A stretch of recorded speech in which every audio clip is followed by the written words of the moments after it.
महाराजा मनु के एक पुत्र और थे, उनका नाम था प्रियव्रत, प्रियता का व्रत। हर चीज में प्रिय लगे, अच्छी लगे, सुंदर लगे, मोहक लगे, मोहनीय लगे और भगवान की लगे। अगर ये सृष्टि परमात्मा की है तो हर वस्तु आदरणीय लगनी चाहिए। अगर ये स्वामी ने बनाई है, मेरे प्रियतम ने बनाई है, ये उनके द्वारा रची गई है और मैं उनसे प्रेम करता हूं, तो उनकी सृष्टि मुझे अच्छी लगे। प्रियता का व्रत, एक प्रियता का व्रत लीजिए, एक प्रसाद व्रत लीजिए कि सब चीजें प्रासादिक हैं, भगवान ने रची हैं, इन्हें प्रसाद मानिए, इनमें प्रियता लाओ, इनमें अपनापन लाओ, इनमें माधुर्यता और मोहकता देखिए, और हाँ, इनमें अपने हित के लिए गुण ढूंढो। महाभारत का एक सुंदर सा श्लोक है, उसकी एक पंक्ति याद आती है मुझे, अयोग्यो पुरुषो नास्ति प्रयुक्ता तत्र दुर्लभा। कुछ भी यहाँ अयोग्य नहीं है, हे निंदनीय नहीं है, त्याज्यग्राह्य नहीं, अमान्य पूज्य नहीं है, कुछ भी। सब कुछ वैसा है जिसमें बहुत कुछ आपके लिए है। जैसे भांग से, भांग को हम विजया कहते हैं, सीधे भांग नहीं कहते। भांग का संस्कृत भाषा में नाम है विजया। भांग से औषधियाँ बना लें, धतूरे से औषधियाँ बन गई हैं। जितनी विषाक्त वनस्पतियाँ सब भगवान शंकर को चढ़ती हैं, वो भांग है, धतूरा है, देखिए बेलपत्र हैं, कितने मादक, उत्तेजक और एक प्रकार से विषाक्त वनस्पतियाँ हैं ये, लेकिन औषधियाँ बन गई हैं। अयोग्य पुरुषो नास्ति। तो महाराजा प्रियव्रत ने कहा कि सब वस्तु प्रिय है, लेकिन मैं विवाह नहीं करूंगा, मैं विवाह करूंगा तो जंजाल है। एक अद्भुत सा श्लोक सुनाने लगे वो समझ में नहीं आया उनके पिता को, भाई ये श्लोक तुम ठीक नहीं सुना रहे हो। उन्होंने कहा जब मेरा विवाह नहीं होगा तो मेरे 2 ही पैर हैं, एक विवाह हो जाने के बाद 2 उसके तो 4 पैर पशुओं के होते हैं,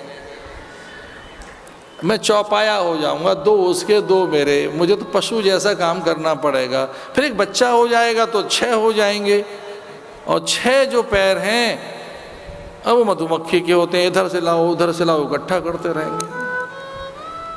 और बच्चे के भी बच्चा हो गया तो मकड़ी जैसा मैं हो जाऊंगा, 8 पैर मकड़ी के होते हैं। अपनी वेब डिजाइनिंग में खुद फंस के मर जाती है। हम तो विवाह नहीं करेंगे। ये जो वेब डिजाइनिंग है, ये वेबसाइट है, ये उसी से तो बनी है, मकड़ी से ही। ये कॉन्सेप्ट वहीं से तो आया है, नेटवर्किंग का, वेब डिजाइनिंग का। ये जो सोशल साइट्स हैं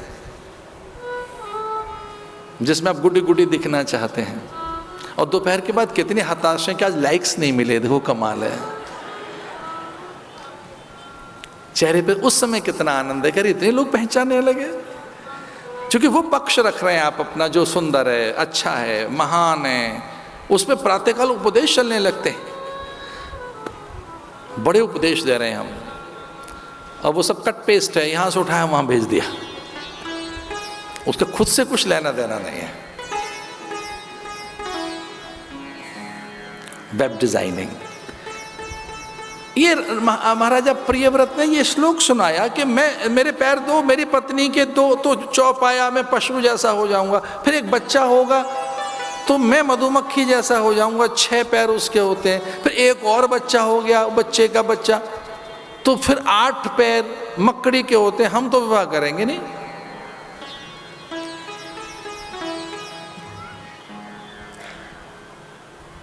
उन्हें समाधि का उपदेश दिया पिता ने, उन्हें आत्मबोध कराया, उन्हें सत्य का बोध कराया, और फिर कहा अविवाह करोगे उत्तम कोटि की संतानें होंगी।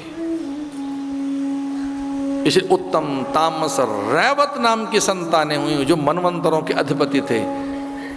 उन्हीं संतानों में निमि, उन्हीं संतानों में भगवान ऋषभ देव आदिनाथ, उन्हीं की परंपरा में भगवान ऋषभ देव का आगमन हुआ। ऐसी संतानें होंगी जो ईश्वर, स्वयं ईश्वर होंगी, स्वयं परमात्मा होंगी, तार देंगे वो तीर्थंकर, स्वयं ही ईश्वर प्रकट होगा। विवाह कीजिए, अब में स्वयं ईश्वर प्रकट हुआ है, आपका वीर्य, आपका धातुएं, आपकी सकल ऐन्द्रिक सामर्थ्य ईश्वर को प्रकट करेगी। आदिनाथ भगवान का जन्म हुआ, भगवान तीर्थंकर, प्रथम तीर्थंकर ऋषभदेव,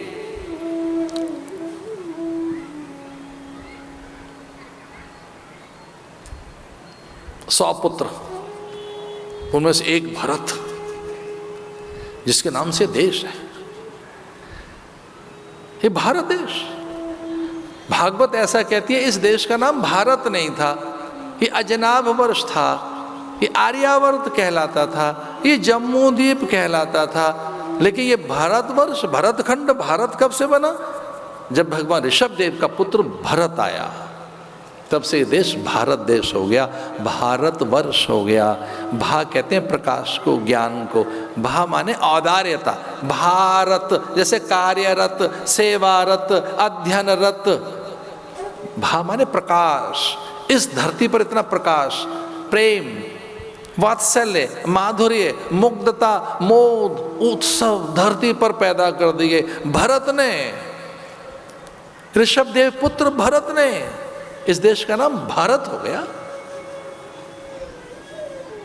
आत्मोपासना, सूर्योपासना करके उन्होंने 2 जन्म धारण किए, गंडकी नदी के किनारे मृगी बनकर, फिर वो जड़ भरत बनकर अपने शिष्य को भी तारकर आत्मज्ञान का उपदेश दिया।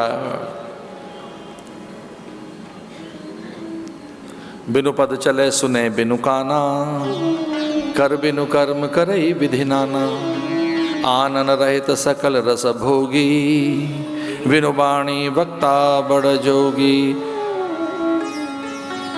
बिनु पद चले सुने बिनु काना, भरत ने उपदेश दिए। ऋषभ के तो उपदेश बड़े अद्भुत, वो परंपरा तो बड़ी निराली है। 24 तीर्थंकरों की परंपरा, भगवान ऋषभ से लेके महावीर स्वामी तक, गुरु नानक से लेके दशमेश पिता गुरु गोविंद सिंह तक, यहाँ परंपराएं।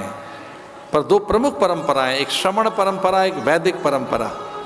एक प्राकृत भाषा में ग्रंथ है जो जैन साहित्य है, और वैदिक वांग्मय सारा संस्कृत में है, पर बौद्ध धारा पाली में है। अद्भुत। कोई मुझसे पूछे कि ऋषभदेव को क्या मानती है भागवत, तो संयोग से ऋषभदेव को 24 अवतारों में नारायण का, विष्णु का ही पूर्ण अवतार मानती है भागवत। भागवत ऐसा ही कहती है। तो वो 24 तीर्थंकरों की परंपरा का ज्ञान भी भागवत में है। ऋषभदेव ने और उनसे ज्ञान लिए भरत ने। इस तरह से इंद्रियों को साधने का ज्ञान बताया। कपड़े अपने आप उतर गए, जब जंगलों में गए, उतारे नहीं थे, उतर गए थे। वो अपने आप रंग गए थे, रंगे नहीं गए थे। तो तप की परंपरा बताई कि जब केवल कोरा शरीर तपता है तब अहंकार आता है, और जब मन भी तपता है, बुद्धि भी तपती है, तो अहम शून्यता आती है। वो तप का, ज्ञान का उपदेश 24 तीर्थंकरों की परंपरा में है। यहाँ त्याग है, शील, संयम, सदाचार, जो कहते हैं परिग्रह मत करो। पंचशील का सिद्धांत वहाँ है। स्यात् का सिद्धांत भगवान महावीर स्वामी ने दिया। वो सारे के सारे सिद्धांत हैं, उनका अद्भुत सिद्धांत है सम्यक ज्ञान, सम्यक दर्शन, सम्यक चरित्र। इसलिए भागवत सभी का आदर करती है, निर्ग्रंथों का, अरहंतों का, तीर्थंकरों का, बुद्धों का, ऋषि मुनियों का, उपाध्याय और ब्रह्मज्ञानियों का। ये समन्वय का ग्रंथ है। ये ग्रंथ है जोड़ने का। ये ग्रंथ है सबको एक रूप में ईश्वर ही है ऐसा मानकर एकत्व की उपासना करना।